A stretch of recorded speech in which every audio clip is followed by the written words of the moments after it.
Hello. Today's money party is brought to you by partnership. Just kidding. Today's topic, I want to talk about partnership because I think that's a really important part about money because, well, look at that. Here's a picture of my parents on their engagement party. It was a long time ago.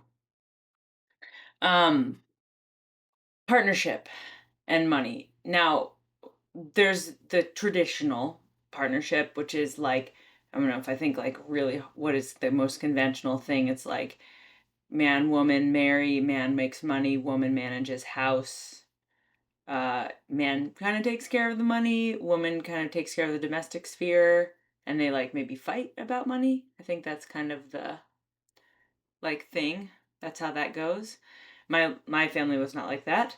My mom tells a story about uh, at first she let this cute guy uh, manage the money, and both of them were like, "This isn't working." So she took it over. She managed the money, and she also became the breadwinner. Her career was advancing and on a certain trajectory. She was excited about it. So they both were like, "Yes, you go and make the money. Dad, I'll be the home. I'll take care of the home sphere. I'll also be a creative inventor on the side." And so that was like I think still a conventional version of like, we're married, we have children, we're a nuclear family, we're earning income, we're sending our kids to college. Um, but like, and the money that comes in from this one person is shared by all people. Like the parents make the decisions about the kids, and the kids have access to the money, a certain kind of way, right? Um, Now, these days, I don't have kids, but I'm married, and I've had different partners at different times and different configurations. So I've like looked at income sharing in a lot of different ways. Um, and I've talked to a lot of couples about it, so I've seen a lot of different things you can do. So now you have couples that are more than two people, or you have relationships that are more than two people, more than two adults. You have couples that have other relationships that are important to them. So they're putting their money or their energy, remembering the six forms of energy, right? They're putting their resources in other places that are maybe not just shared in the nuclear family, which I think is awesome. I think it is time for this flow to change and for this flow to go where our hearts know it wants to go, because then we get to build the world we want to be in. Hell yeah.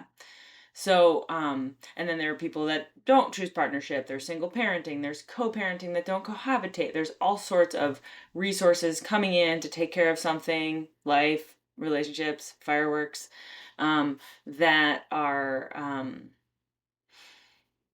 aligned, ideally. And so, so I'm going to go kind of like least conventional, most conventional, some kind of like middle ground of what I've seen for like partnership. And that doesn't mean you're like romantically married living together, but just like say you and another human want to share resources in a certain kind of way. What I have seen and what I've learned about too being a small business owner, a couple of my relationships have been with other small business owners. It's like, okay, so we're not just going to like take our salaries and put them in the same pot, because it's not really a thing that happens. So I think some of the flow, similar to that like champagne tower, can happen in the partnership. And it can happen that, okay, everybody's money comes in and it goes into one pot, and then that takes life. And when you want something, you take it out of the shared pot, and that's it. And that's like, as to me, that's as close to like one person bringing in the money and then the family sharing it. Now what I've seen is that like a lot of conflict happens here in the like, I want this for that, you can't have that, we shouldn't spend this on that. So the more modern day relationship model that I've seen is like, hey, we both have our sources coming in here, and that's great. And when we want something, we actually like take from this channel, and like, you don't need to say anything about what I'm doing over here because you're doing it over there, and it's all good. And we take some of that and we put it into here, and then this is what goes towards the things that we've agreed upon. So some examples of that, if you do cohabitate, right, like we both take our salaries and we both put in money into the shared pot for rent, for mortgage, whatever it is, and that money is placed there and that money is spent there, and we've agreed on it. Now the cool thing is you can say it's 50-50. You can say it's 75-25.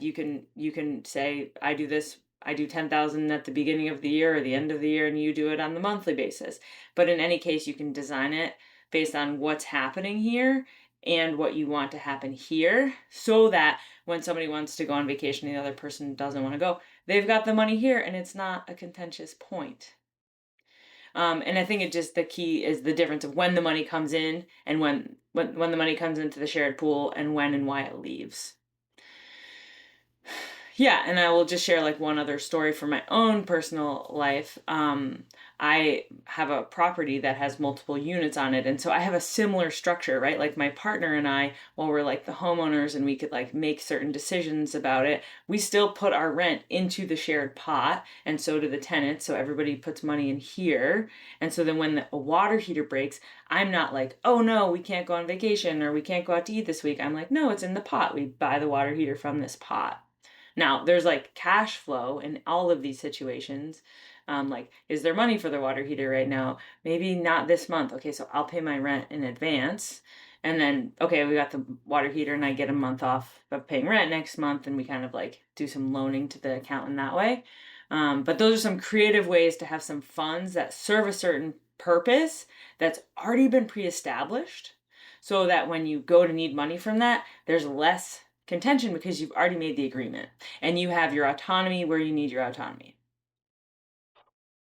Okay, money party, check.